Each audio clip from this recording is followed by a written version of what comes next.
പേരൻസിനോട് ഞാൻ ചോദിക്കും എത്ര നേരം ഡയപ്പർ വെക്കും, അവർ പറയാം രാത്രി മാത്രമേ ഉള്ളൂ. പക്ഷെ രാത്രി എന്ന് പറഞ്ഞാൽ അത് വളരെ ലോങ് ആണ്. ഹായ് മാഡം, ഇന്ന് പൊതുവെ കണ്ടുവരുന്നതാണ് ജനിച്ചു കഴിഞ്ഞ ഉടനെ തന്നെ കുട്ടികളിൽ പാമ്പേഴ്സ് യൂസ് ചെയ്യുന്നത്. ഇപ്പം ഡേയിലും നൈറ്റിലും ഫുൾ ടൈം പാമ്പേഴ്സ് യൂസ് ചെയ്യുന്ന ഇത് കണ്ടുവരുന്നുണ്ട്. അത് എത്രമാത്രം കുട്ടികളുടെ ആരോഗ്യത്തെ ബാധിക്കുന്നുണ്ട്?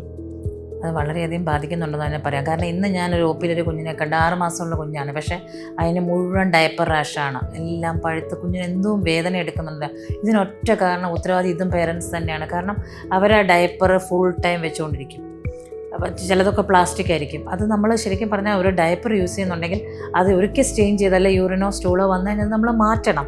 പിന്നെ ക്ലീൻ ചെയ്ത് കുറച്ച് നേരത്തേക്ക് ഓപ്പൺ ആയിട്ട് ഇടണം, എയർ കയറണം, എന്നാലേ അവിടെ ആ ഡ്രൈനസ് വരുള്ളൂ. ഇല്ലെങ്കിൽ ഫംഗൽ ഇൻഫെക്ഷൻ വരും. ഇപ്പോൾ റെക്കറൻ്റ് ആയിട്ട് ഇങ്ങനെ നനവിരിക്കും തോറും കുഞ്ഞിന് ഫംഗൽ ഇൻഫെക്ഷൻ വരുക.